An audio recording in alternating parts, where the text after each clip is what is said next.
Welcome to MatchDay Live, and City's first home match of the new Barclays Women's Super League season is upon us. And Gareth Taylor's side welcome champions Chelsea to the Joie Stadium with a 12:30 kickoff today. So two of the WSL's pre-season title favourites lock horns in what is sure to be a captivating occasion in front of a sellout crowd. So excited ahead of today's game. Very big welcome to MatchDay Live. 12:30 kickoff in the WSL today. Cannot wait. What a day of football we have for you.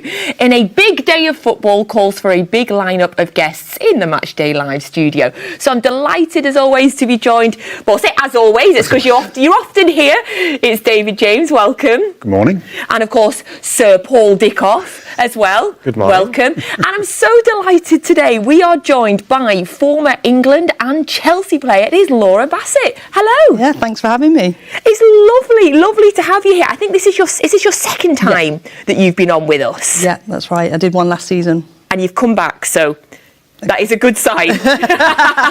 Thank you. We'll have the team news for you as soon as we are allowed to give it to you. As always, we will give you City's starting 11 the second that we are allowed.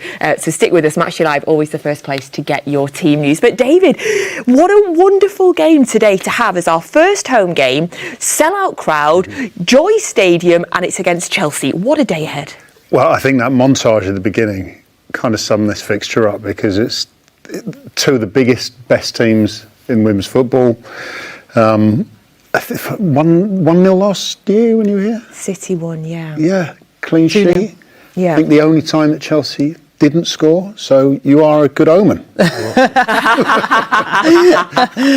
Of course, I suppose Chelsea would say they were coming off the back of their Champions League game and coming here, but still. Excuses. I agree with you, David, yes. I mean, what a game for City to have as their first home game, Laura, to take on Chelsea, of course, 4 times WSL winners in a row, going for their unprecedented, 5th time in a row. But it's going to be a difficult game for both teams today. Yeah, it is. I think if you both managers, both sets of players, you wouldn't really want to play each other so soon in the season. This is game week number 2. So, I think a lot of players are still adjusting from international, new signings, new ways of playing. So ideally, I think they would have preferred a couple of more games under their belt before playing these big games. But, you have to relish it when it takes. And Man City are so strong at home, aren't they? So I'm sure they'll be very confident. Unbelievable record they have, at this stadium. And Paul, have you been chatting to Gareth this week? Is he telling you how they're feeling? Have you got any inside info you can give us? He's told me not to say anything until kick-off. I was on message him this morning, just wishing him all the best. But it's a game he's looking forward to. I know they had a slow start last season, which a new squad that came in, but he's looking forward to this year. Pre-season, as Laura just said, has been a little bit iffy here and there because players coming back, players being at obviously at the tournaments and then international again last week. But he's really happy with the squad that he's got. There's not been many changes whereas there was last season.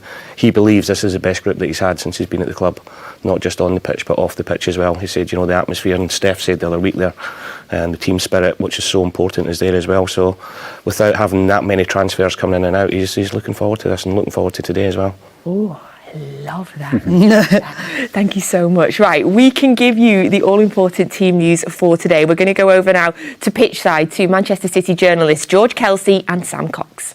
Hello and welcome to the Joie Stadium. Manchester City against Chelsea. It's always an absolute cracker. 2 of the pre-season title favourites going up against each other. Really looking forward to this one. We'll get straight into the team news now.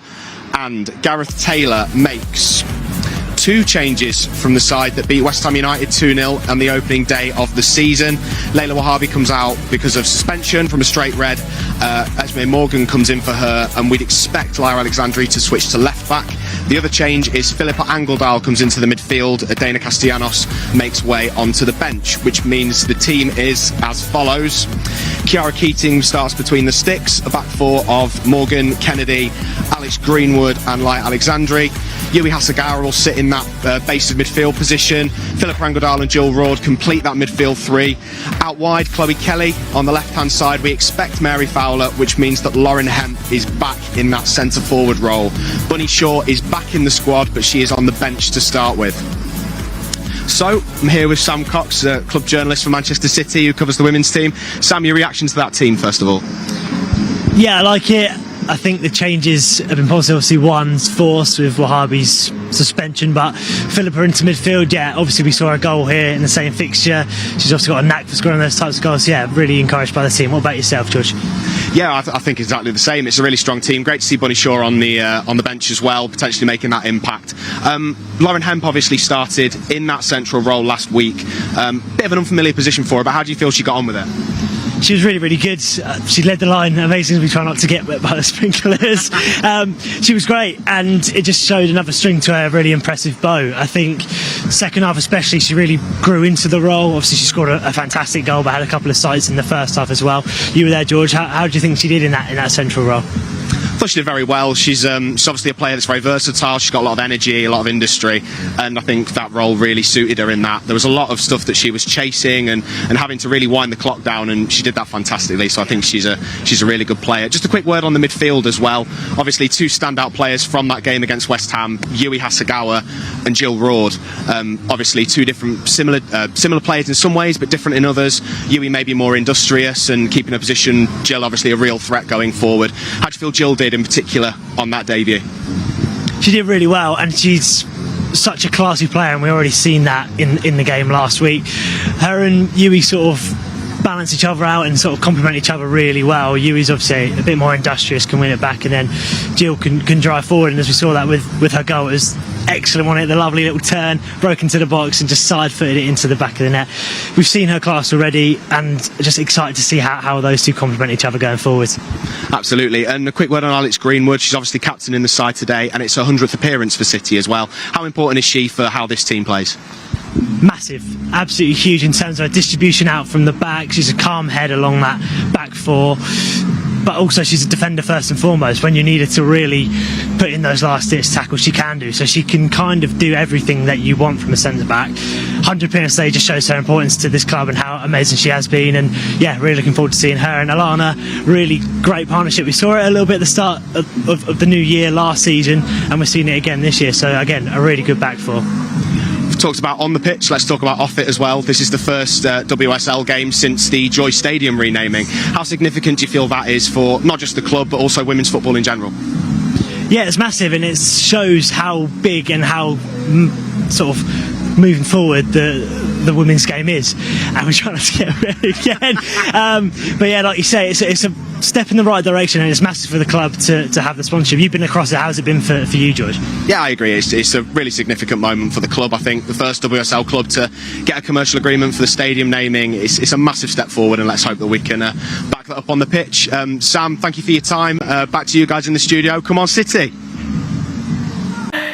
Well done to George and to Sam there, by the way, because it looked like they were getting absolutely soaked during that. Is it just me, or did that look like it was getting heavily watered, that pitch? It does. It just shows you Gareth wants a slick playing surface today and a few slide tackles going in, hopefully. So yeah. Oh, great work from George and Sam there. I think it was me. I would have been hiding.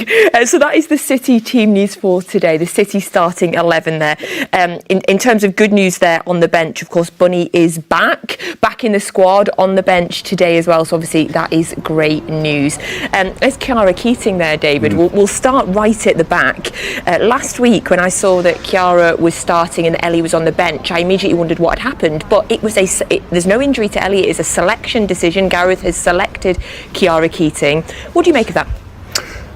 Well, I'm very pleased for Chiara because I was fortunate enough to interview her earlier on this year for a documentary I did, and she is one very confident young lady to the point, and I say this because she put it on the documentary, she thinks she will play for England one day. So if she's got the kind of confidence in her performance as she has off the field, then it was an easy decision, I think. I love that level of confidence at 19 years old, and as a goalkeeper, which is such a young age for a goalkeeper, Laura, to have that level of confidence, especially when you know that you've got sort of Mary Earps ahead of you in the pecking order. That's a great sign. Yeah, I think it is. I think especially goalkeepers, they need to have that mentality, the big game experience, but also, she's competing with Ellie Roebuck, who's a vastly experienced. She's been at Man City a long time. I think Ellie Roebuck started 17 games last season and Chiara only started 3, so that maybe there has been a shift, but I'm sure it'd be interesting not only today but going forward how those two fight it out. We've got somebody else that likes stats, David. David's usually the one that comes off with numbers off the top of his head, and we're always, yes. You feeling threatened? Are you okay? No, I'm looking forward to the challenge. 1-0 so far. Yes. Oh, no, it was 1-0 last. Oh, this is going to be fun. In terms of the rest of that team, Paul, my eyes immediately go into the midfield because, of course, Yui Hasegawa was so phenomenal last year. When she joined, we were excited, but her development throughout the season, if we look at sort of, she's one of the 3 City players that's nominated for the Ballon d'Or. She was in the PFA Team of the Year as well. She's a joy to watch, isn't she? She is. She's a joy on and off the pitch as well. You speak to Steph, you speak to all the other girls, and the one thing that comes out is everybody absolutely loves her.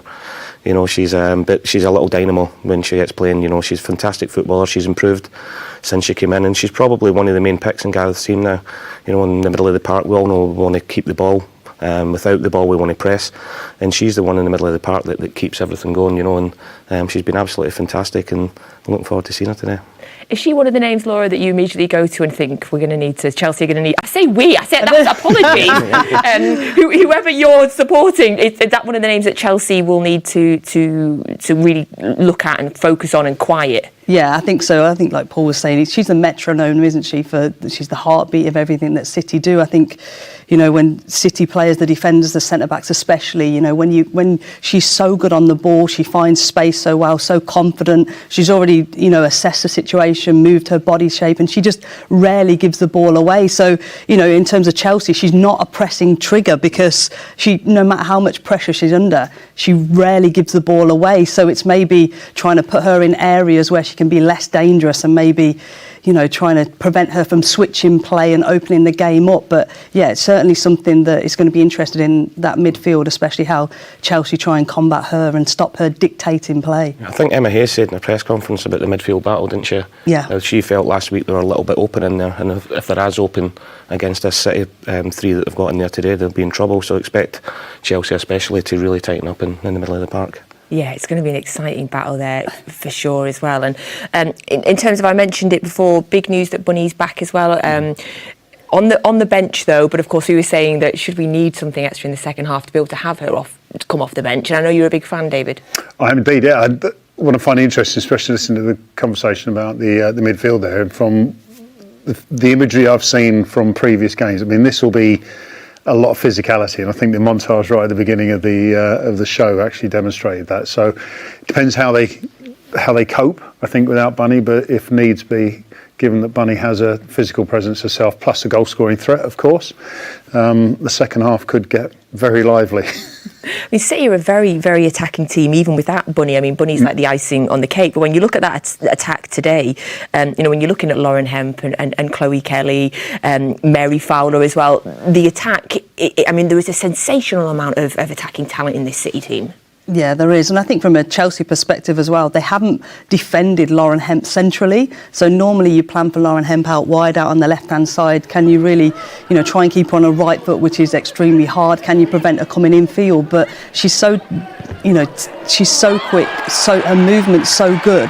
And also last week against West Ham, Man City were going direct at times because Lauren Hemp is very good at running the channels. So I think that'll be tough for Chelsea today with their back 3. How do they cope with Lauren centrally? Whereas, preparing for Bunny Shaw is a total different prospect. Incredible goal from her there as well, Paul. I mean, she just made that look so easy. She does, and she's so talented. You've seen her with the Lionesses, and we've seen a lot of her in the last few years at City, and she's a real goal threat, and I think like Laura said there, in the channels against the back 3, she's going to be a right handful. It's not like Gareth to go maybe as long as they did last week, because we all know that he wants to play football and everything else, but If you've got Lauren's pace and run strength down the side, you've got to use it and really stretch the Chelsea team, get them on the back foot, and then get everybody up the pitch and win that midfield battle that we spoke about before. We're going to have a good talk about Jill Roord in a bit, but I just want to take the chance just to look at a goal again from last weekend, to be honest.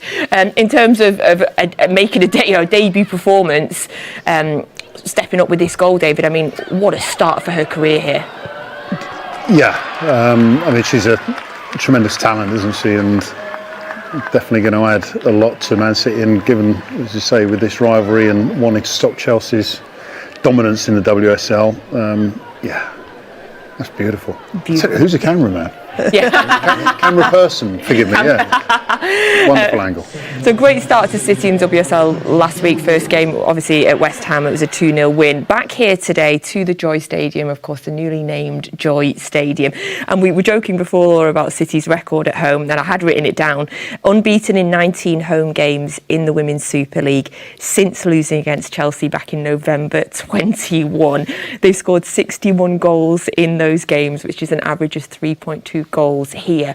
What do you think it is? What is it about playing here that they love so much? I don't know. Sometimes that happens, doesn't it, naturally? And then sometimes you, as a player, you're made aware of that stat, and then you want to hold on to it. You want to make it a fortress. But I know quite a few players across the league, and they hate coming here. They do because how difficult it is, you know, to not only compete, to score. Then you know that City is so strong, and they find extra levels here. They're so comfortable, and that to spread, you know, that kind of fear across the league and other players, yeah, he's powerful. Oh, I love that. I hadn't really considered that. But yes, I guess when you realise the record and the amount of goals that we score here, I mean, did you play at grounds in your career, Paul, where you were going away to somewhere and you were thinking, oh, not there? Probably every ground we went to, because Manchester City weren't very good then when I was doing it. So, yeah, it's weird and it's hard to explain, but there are certain grounds that you go and you enjoy playing at, and there's grounds that you go to and you think, you've got a bad record here and you don't look forward going into it. But I think today, you know, City's home form has been so important to us against Chelsea, and I'm buzzing that it's sold out, and it was sold out weeks ago as well. So it just shows you, you know, how the profile of the WSL is getting bigger and bigger all the time, and it's great to see. And you know, I know a lot of people that are actually coming to the game today, and they want to try and take both games in. You know, so they're coming to the Joie Stadium today, and then obviously going to watch in the pub the Arsenal game later on. So it's great that the City fans can make a day out of it, but seeing both games with their mates and bringing their families as well. So it's great to see. It really is, because there's too many times in the last few seasons where I've been so hugely frustrated with the fixture planning. When the women's team and the men's team are playing at the same time, it's so annoying because the majority of people are just Manchester City fans. So they just want to watch the club. They do, and whether that be the women's team, the academy teams, or obviously the first team. You know, they want to watch as many Man City games as they can, and you know, today's a great example that if the scheduling is right, that they can sell out the games here. Yeah, love that. Yes, sellout crowd today here at the Joie Stadium. So it's a 12:30 kickoff. You've got about 45 minutes now. If you're not coming today, you can get full match commentary on the Manchester City app. Alistair Mann and Neil Lennon. And as always, on MatchDay Live, if you would like to ask our guests a question, you can do so using our WhatsApp number. Get your questions in. Let's test them. You know that I love that. Of course, you can ask them absolutely anything that you would like. Right, we're going to go over now because we have managed to speak to our manager, Gareth Taylor, ahead of the game. So Gareth, huge game obviously against Chelsea and first home game of the season, but let's just start obviously with the team news. Bunny Shaw is back on the bench today. Your reaction to that? Yeah, good to have Bunny back. I think it was a bit touch and go last week for obviously West Ham was a little bit too close for her, but she's had a good training week under her belt, and yeah, her contribution, if we need her, is going to come from the side today. And Lyra Alexandri was a real standout performer last week. She obviously switches to left back in place of Layla Wahabi. What do you hope she brings from that left hand side that she obviously did so well on the right last week? I like how you assumed she's gone to left back, but yeah, I think Lyra's capable of playing anywhere in the back line. I think and we had good options in that. You know, Kirsten came onto the pitch last week with Julie and made good contributions, both of them. And I always just look at game to game, basically what I think we need, what our opponents set up like, and the type of players we might need for those concepts. It's obviously really early in the season to be talking about ambitions towards the end of it and so on, but how significant could a positive result against Chelsea be today for our ambitions moving forward? I think it's really important. I don't think it defines the league this early, but it's really important. And I think putting on a good performance today, I think with energy and enthusiasm and confidence, particularly after we played so well last week, I think we want to continue the good start, and we want to continue our home record. Speaking of last week, it was a really professional performance. What has been worked on over this week to prepare for Chelsea today? Just effectively like what they do, but whilst not trying to get away from what we do really well, I think is what's really important. We've got players at the top end of the pitch can cause damage in any game, and I think it's being focused and switched on even when the ball is out of play. I think is something that Chelsea tried to do really quickly, get the ball back in, put it in behind you. So we need to be aware of that, and we've worked on that this week. Stats often need to be taken with a pinch of salt, but a win today or a draw would be a 20th WSL home game unbeaten. What is it about the Joie Stadium that just seems to bring the best out of our players? Well, I think it's obviously a brilliant surface to play on for a start, and then our amazing supporters. I think what they bring is they really buy into what we're trying to do. They support the players tremendously well in the good moments and the bad moments, and that's been really successful for us and allowed us to go on the run we've been on. Thanks, Gareth. Cheers, guys. That was our manager, Gareth Taylor, speaking to George Kelsey ahead of the game today. 12:30 kick-off in the WSL against Chelsea. Gareth seemed calm, happy, excited there. I like that interview, Paul. Yeah, he is. He's always very level-headed, guys, and he was when he was a player as well. And, I know the players, they really appreciate how calm he is. He never gets overexcited when they're winning games, doesn't get too down when they're losing games, and tactically he's very good. He's came through the academy system all the way through at City, and now he's got the job at the women's team, and the style of play doesn't change whether he's there with the women's team or the under-16s where he was before, then the 18s. And it's easy to be calm when you trust your players, and that's the one thing he does, and you've got good players as well. And it's not just 11 that's out there today. You look at the bench, he's really strong as well. So he'll have a game plan today, there's no doubt about it. Interesting, I'm saying there that it's early in the season, but he wants to put a marker down. I think the narrative is when you play one of your rivals this early in the season, it doesn't matter, there's a long way to go and everything else. But this is a game he really wants to win and put a marker down from now to obviously looking forward for the rest of the season. Absolutely. Difficult first summer for him with the amount of ins and outs that City had, but of course this summer a lot more settled. One out and one in, and that player in was Jill Roord. Of course, we mentioned her a little bit earlier. We saw her goal against West Ham last week. So the Dutch international, she signed from Champions League finalist FC Wolfsburg in the summer.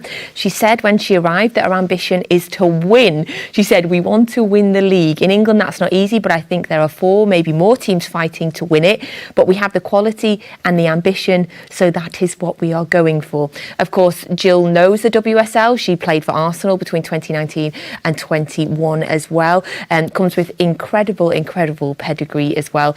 Very exciting signing for City in the summer. Especially, Laura, when you consider her pedigree and you consider that we're not playing in the Champions League this year, it feels like a real coup that we got her. Yeah, a big attraction and a big signing. I think, like you say, she's played at some big clubs, Bayern Munich, Wolfsburg, Arsenal, got such a big, game player.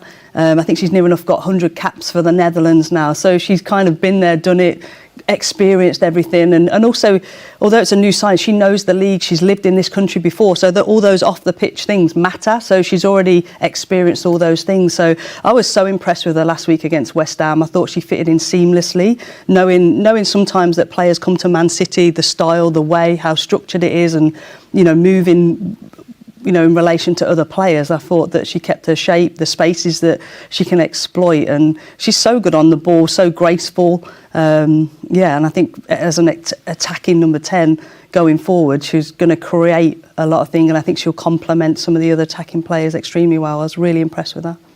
Mentioning there sort of the pedigree that she comes with, David. It feels like it's always great for the rest of the squad, for the rest of the players, especially for the young players in the team as well, to have such an experienced player coming into the squad. Yeah, the likes of our friend Esme, who's going to be obviously having a big game today. Yeah, I think, and it's interesting what you're saying there. I mean, the fact that City aren't in the Women's Champions League, it is a big statement. and it's kind of like we can do something amazing. And I think, as you say, with her experience, with the pedigree, I've seen her. I'm not overly familiar with her, but I have seen her over years as a talented player. Anyone's going to buzz off that. But the most important thing, and what you said, was that for her to come straight in the team, fit in seamlessly, is the way that young players want to look at it, not like some big superstar who thinks they're better than everyone else. And I think she's ticked a lot of boxes for that. So looking forward to seeing her play today.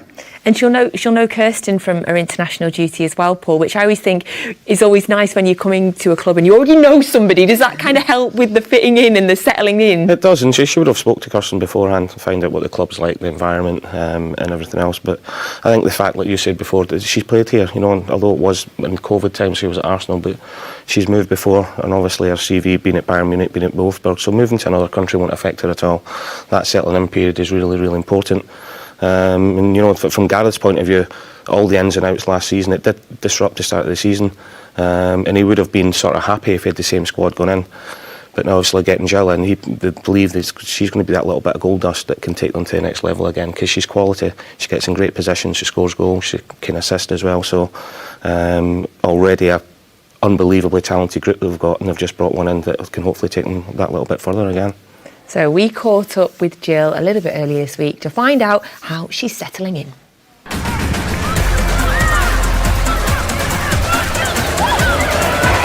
That is magic. And that is exactly why Jill Roord has been brought to Manchester City.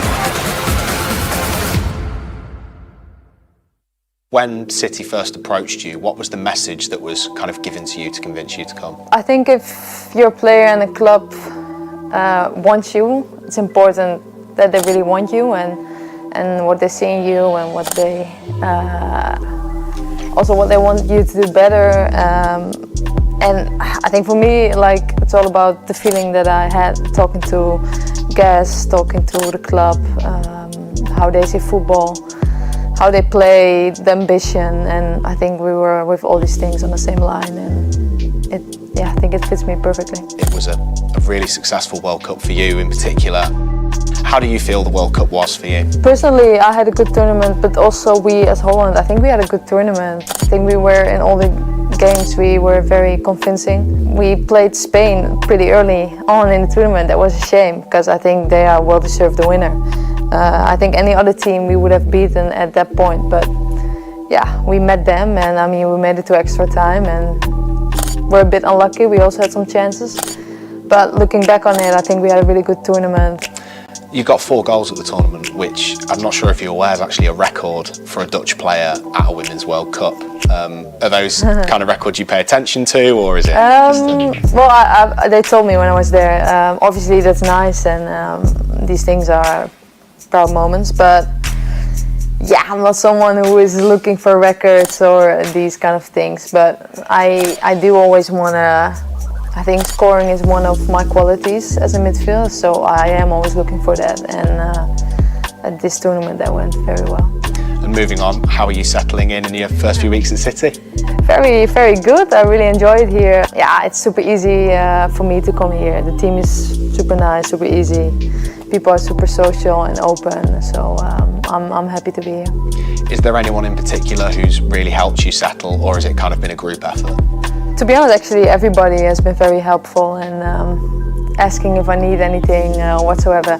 Obviously, in the beginning, I came here with Kirsten, and yeah, it's easy to ask to a Dutchie. Like she helped me out a lot, so that's always nice.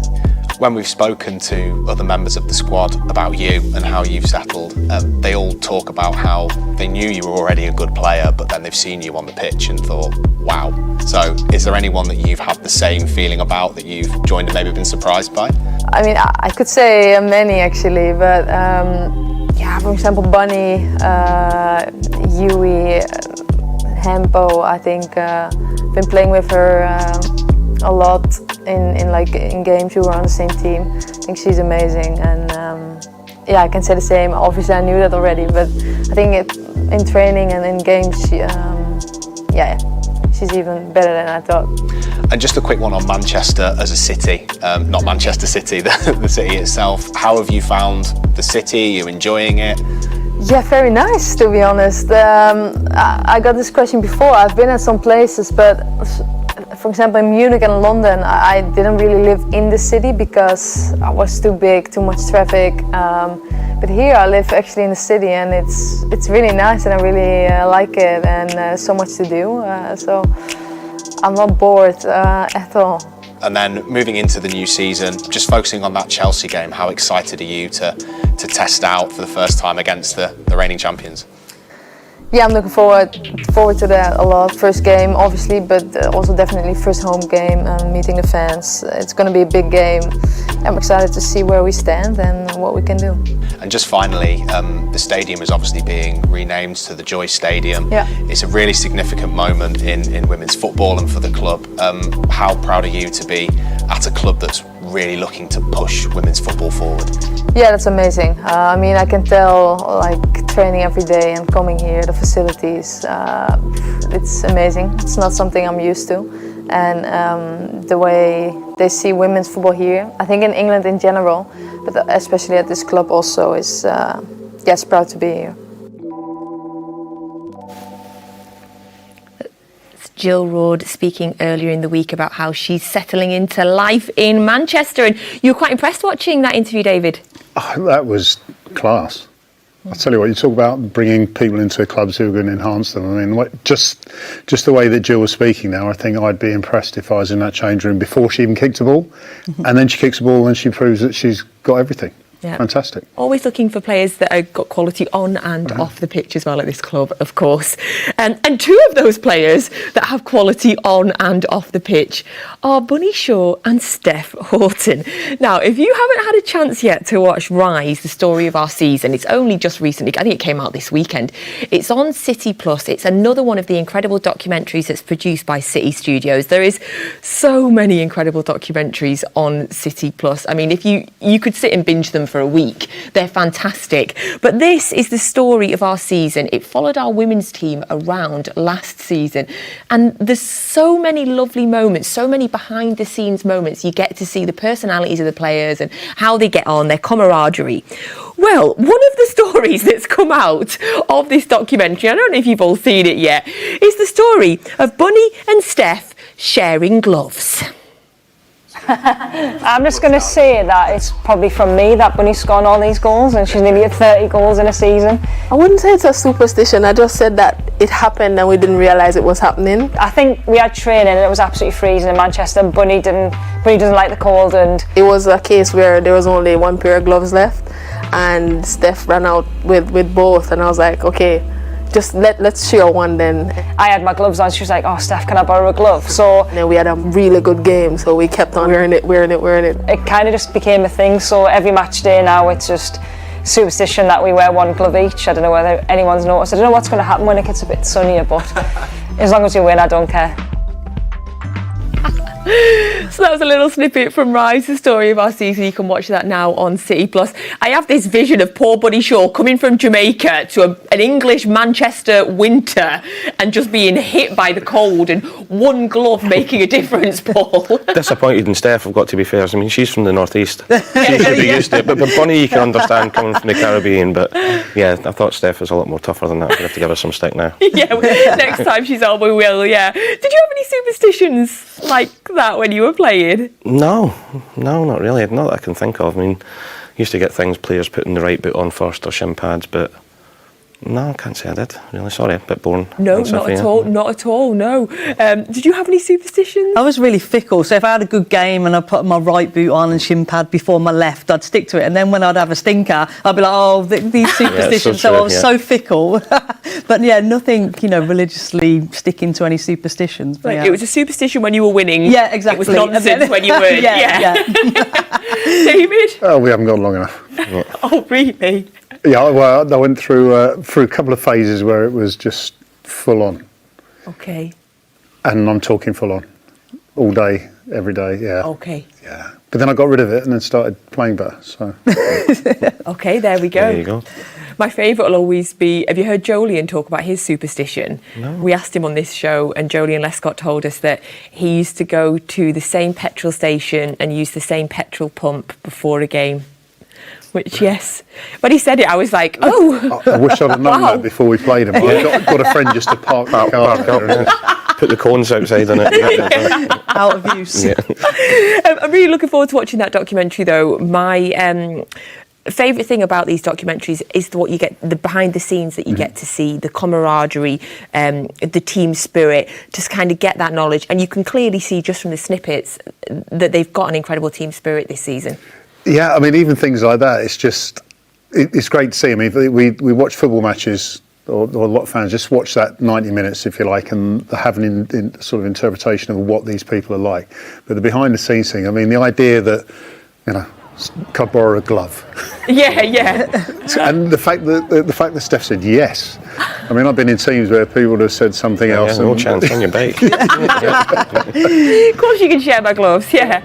I'm loving seeing the shots of Bunny there, though. She looks so happy. It's so lovely to see her back on the pitch. It's a real positive for City that she's in the squad today, Laura. Yeah, it is. I mean, she's a focal point of this team, especially with her goal-scoring record last season. I'm sure she'll want to hit the ground running as soon as she's fully fit and raring to go from the start. But yeah, I think as a player from a City's perspective, to have her in and around the team, what she gives, her hold-up play, she is just the focal point. I think last week against West Ham, there was a lot of crosses coming into the box, and you're just thinking, if only Bunny Shaw was in the box, because that's what she's so good at. So I think she just offers, so much more to the team and how they play. She's an incredible personality off it as well. I've had the pleasure of meeting her, and she's an absolute joy. So it is a 12:30 kick-off in the WSL today. Full match commentary is available on the City app. You'll get that with Alice Deman, and he's joined today by Neil Lennon. And Neil Lennon is pitchside now with George Kelsey, and they're going to give us the Chelsea team news. Hi again, everybody. As you can see, I'm in very esteemed company now with former City midfielder Neil Lennon, who will be a co-commentator for the City-Chelsea game today. But before I get the chance to speak to him, I'll just give you the Chelsea team news. And it is as follows. Zakira Musovic starts in goal. This is in no particular order. My official, Millie Bright as captain, Sophie Ingle, Jess Carter, Lauren James, Guro Wrighton, Ashley Lawrence, Jessie Fleming, Niamh Charles and Erin Cuthbert make up the starting 11. And then as substitutes, we've got Nusken, Luypols, Kirby, Perisset, Mjelder, Ritin Kaneryd, Sam Kerr, Kankovic and Anne-Katrin Berger in goal. Now, Neil, obviously, as reigning champions, full of superstars, this Chelsea team, what do you expect them to bring to the game today? Well, the experience and the gravitas of being champions. Man City fans will know from the men's team how that carries. Everybody wants to beat you.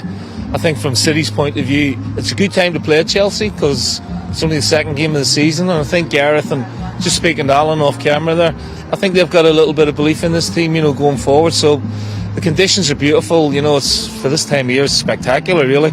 So it's got all the the ingredients for a great game. This was obviously a massive result for City last year, winning 2-0 in this fixture. As a former player and obviously a manager as well, does that sort of play on your mind at all moving into the new season, or is it sort of like a complete clean slate and you just try and get that result again? Yeah, I mean it's a complete clean slate, but it's still for the players prevalent, and they know they can do it. So there's a belief there that they can come out and not only compete with Chelsea but beat Chelsea. And there's going to be a full house today. It's spectacular. Walking through the surroundings here. How far the game has come on. It's amazing to see. So I'm really looking forward to really good game of football, but being competitive and a cracking atmosphere. Yeah, obviously a sellout, as you say. It just shows the growth of the women's game and also the importance that City hold it in as well. It's tremendous. All the big clubs now are seeing the benefits of the women's game. I think the international team have taken great strides, and not only just in domestic football, but world football as well. The World Cup was a great watch as well. Getting to the final, some great performances there, and obviously being the reigning European champions, it just sort of brings a new generation of players through. Arsenal and United, two other pre-season title favourites, played on Friday, drew. I know it's early in the season, we've talked about that, but City getting a win today, does that feel like it could be a really significant result as well, sort of gaining more ground on rivals as well as beating a rival at the same time? I totally agree with you. I'm 22 games in the division, every win's precious, you know what I mean? And none more so than trying to beat the champions today, who are a formidable team. Let's get it right. But you look at City's forward line, I'm really impressed with what they've got out. Looks like they're going to go for it today. So, hopefully they can get a positive result and take that on into the season. And obviously a draw or a win today would be a 20th WSL home game unbeaten, which is obviously a fantastic record. Was that something in your playing days and as a manager as well that you sort of took into account, or is it just sort of like a happy coincidence from playing well and performing? No, you always want to turn your home arena into a fortress, and make it an intimidating place to come and have a psychological edge, so I had that myself as a player throughout my career, and obviously as a manager at some big clubs. So yeah, it's always important, and it's something for the players to hold on to as well. The longer they can maintain that record, the more protective they are of it. Neil, thanks so much for your time. Enjoy the game. Neil Lennon on co-commentary today. Make sure to keep across Matchday Live and, of course, the official Man City app for all that coverage. Back to you guys in the studio. Thanks so much, George, and thank you to Neil Lennon there. Apologies, he is joining Chris Sharples today on commentary for the game. 12:30 kick-off, you'll get that on the City app. So that is the Chelsea team news there for today. So that is 3 changes from the side that beat Tottenham last weekend. Of course, we've mentioned City have Bunny Shaw back on the bench, which is so key to us. Chelsea have Sam Kerr returning to their bench today, to their squad today, which is a huge plus point for them as well. Ashley Lawrence has handed her first start as well since joining in the summer, and they've got 2 key appearance markers today in the team. Fleming making her 100th appearance for the club, and Cuthbert making her 200th appearance for the club today. So that is the Chelsea team. In terms of Chelsea, 4 championships in a row. They come into the season again as favourites. You look at that squad list, Laura, and you can immediately see why. Yeah, I think so, and I think the way they've recruited, not only for the here and now, but also for the future. Those players that they've recruited have gone on loan to elsewhere, so they certainly have the budget to attract those players and look after their future in terms of here and now and in years to come. But you're right, Mia Fischel also scoring on her debut last week. She's slightly different to Sam Kerr, but I think she's only just got into the US national team, playing her debut as well. And you listen to her talk, and she's probably 8 years younger than Sam Kerr, but she just wants to soak in everything that Sam Kerr does, her personality, her big game performance. So when you have 2 strikers like that maybe sometimes when you get 2 strikers that are too close in their career stage, they might be at loggerheads or so competitive, and it's about, the personality and the profile. Whereas, Mia Fischel, she's been very complimentary of Sam Kerr. So if they can, whether they play together in the future, who knows, but she's certainly one to watch out. And not a signing, but Erin Cuthbert coming into that midfield, like you say, 200 cap. She's been everything that Chelsea have won over the last few years. She's been so pivotal, and she'll be so key in that midfield. She's so tenacious, and she'll certainly want to set the tone today. They do have a lovely mixture of players with, like you say, a lot of appearances, a lot of pedigree, and then new up-and-coming, exciting players. And you mentioned Mia Fischel there, scoring last week in her debut, linking up with Lauren James, of course, a name that we've heard a lot about over the summer, Paul. She continues to impress. She continues to seem to get better and better, and able to link up with Mia Fischel or Sam Kerr or whoever else is playing on the pitch. How highly do you rate Lauren James? Yeah, she's one of the best young players in the world. I think we've seen that in the World Cup. She just seems to, as you said there, Natalie, get better and better all the time. And it was a great point Laura made about having Sam Kerr there and her experience for all these young attacking kids coming through. Because Sam Kerr, she won't want to be sitting on the bench today. She'll want to be playing and scoring. She won't want to be watching the younger ones, but she'll be there to help them as well. And you look at both benches. You've got obviously Bunny on one, Sam Kerr on the other, respective top goal scorers. But then you still look at the attacking talent that both teams have got on the pitch, and it's quite scary, really. Emma Hayes has apparently said in her pre-match interview that Sam Kerr isn't quite fit enough to start. But I think I've heard you say, and every other professional player that's sat on here, if you're on the bench, fit enough to start. Absolutely, you are. Absolutely. Yeah. It'll be interesting to see going into the second half what the score is and who comes off the bench for both Chelsea and for City. In terms of priorities for Chelsea this season, David, we mentioned obviously City not in the Champions League this year. Chelsea, of course, very much are. It is one trophy that seems to have eluded them and eluded Emma Hayes in a 12-year stint at Chelsea. Do you think that the Champions League is the key priority for them this season? And will it be at the detriment to the league, is what I'm kind of basically hoping? Well, I think it's quite apt that this is the tone of conversations, given what Pep Guardiola and Man City were or how they were talked about last season. I've got my Soccer Aid gear on here. Emma Hayes has been my manager for Soccer Aid. There is no way that she won't want to win everything. So I don't think she will look at the WSL as, oh, we don't need that now. The fact that you said that she's on an unprecedented potentially fifth win in a row, I think she'll want to go for that glory and try and win the Champions League as well. She's a phenomenal manager. Very interesting character to speak to, and there's no way. What do you think? No, I agree. Can you write that? I was just trying to push that. But it's harder. I was hoping. It is a cliche, but it is getting really, really tough, and nothing in the Champions League is given. You know, every kind of European team, strong European big club, have recruited exceptionally well, just like Chelsea have. So it is getting harder, and I think also as well, you know, we've seen already upsets in the WSL so far, and we're only on game 2. But yeah, you're right. She won't want to hand anyone. I think the WSL's getting harder as well. Yeah, and the thing is, Nat, would you want to win the title because someone else didn't, or would you want to win it knowing that they only? No, I just want to win the title. Oh, okay. I want to win it, David. I'm not going to lie. I just it's time. It's been a while. Win it for beating the teams that want to win it. Too. If you can beat Chelsea, today's a great start. Beat Chelsea, beat Emma. Have that's a bigger feather in your cap. Okay, fine. In terms of Emma, I mean, in terms of, you know, she's so well respected in the game. She's won everything in this country. She's also a phenomenal pundit, by the way. I so enjoy watching her punditry as well. The Emma Hayes effect on that team, just how key is she to that team, and also to women's football and the development of women's football in general? Yeah, I think you're right. I think when she speaks, everyone listens in terms of what she says, trying to improve the game, the budgets, the investment. You know, she's extremely well respected. So I think she's so important to Chelsea. And just her mindset, like you say, if she wins, she wants to break it up and start again. You know, it's not about isn't keeping everything the same and hope that you get even better level of performance next season.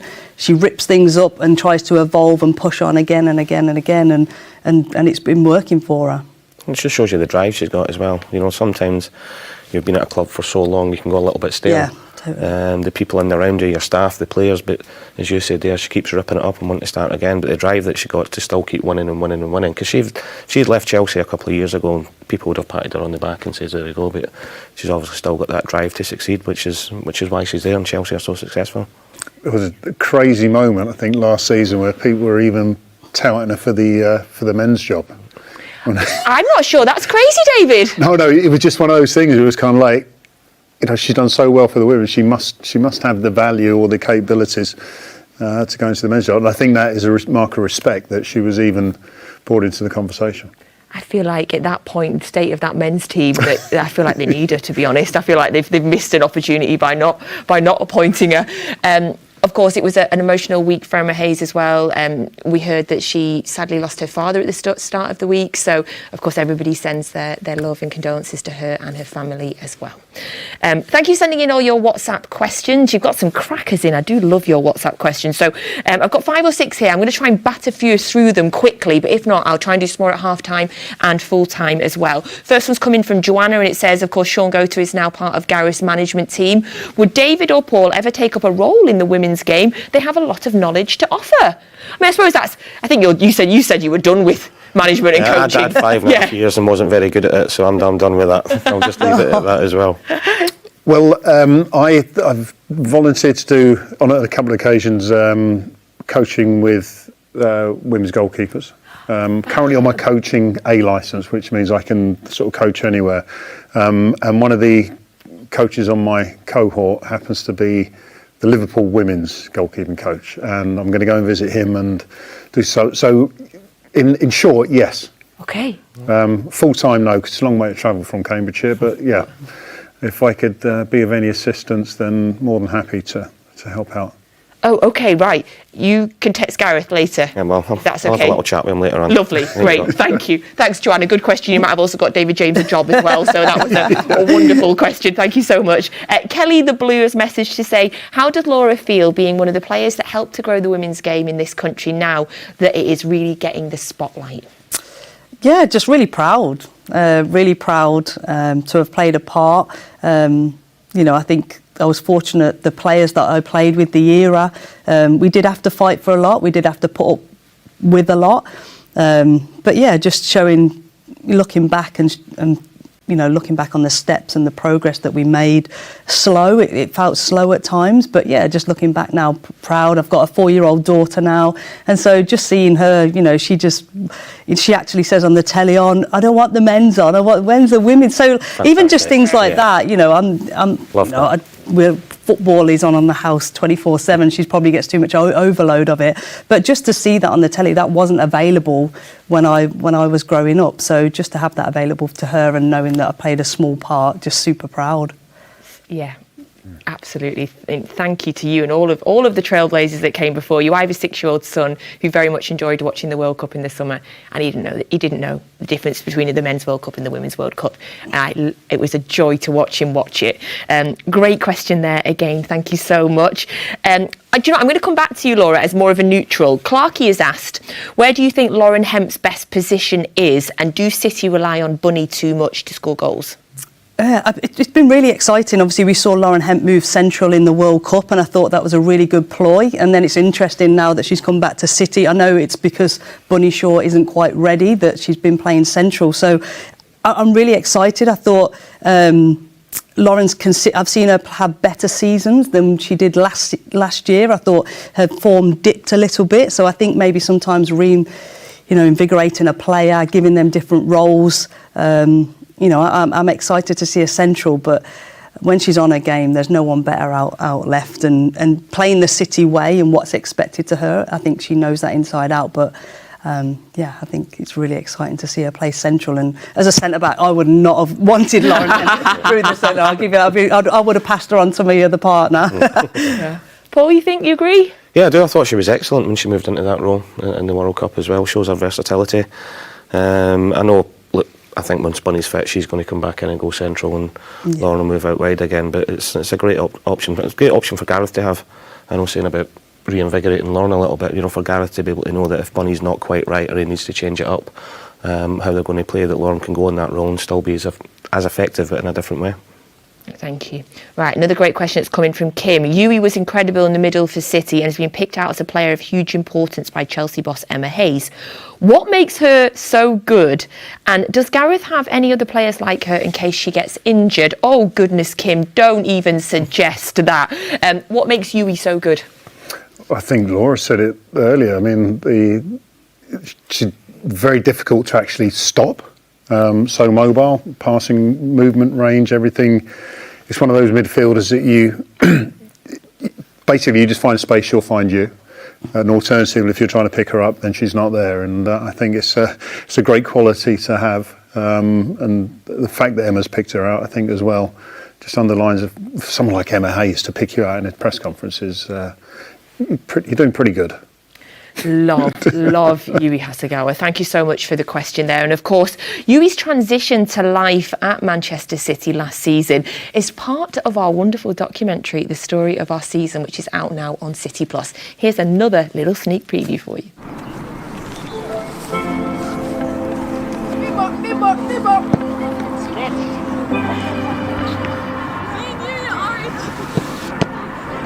Yui is just unbelievable on and off the pitch. She just brings a smile to everyone's face whenever they see her. Such a sweetheart.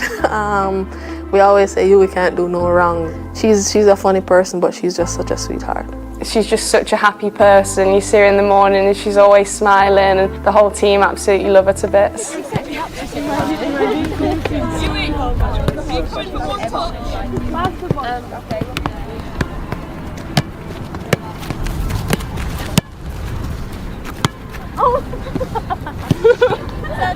I'm the one you're laughing, what's the ball? She came in and she just hit the ground running straight away. I think she pretended to a few people that her English was slightly off, but it's definitely not. She knows exactly what's going on. 本当に自分がシティで試合に出てからサッカーのプレースタイルが合うなっていうのを感じていて、本当にこのシーズン通して一緒にプレーできたっていうのはすごい自分の成長にもつながっています。I don't really have words for what I think of Yui. I think she's one of the best players I've ever played with. She's so tenacious. She wins the ball back so often, and I absolutely love playing with Yui. She's such a sweet girl as well. Come on, Yui. Race you. On your marks.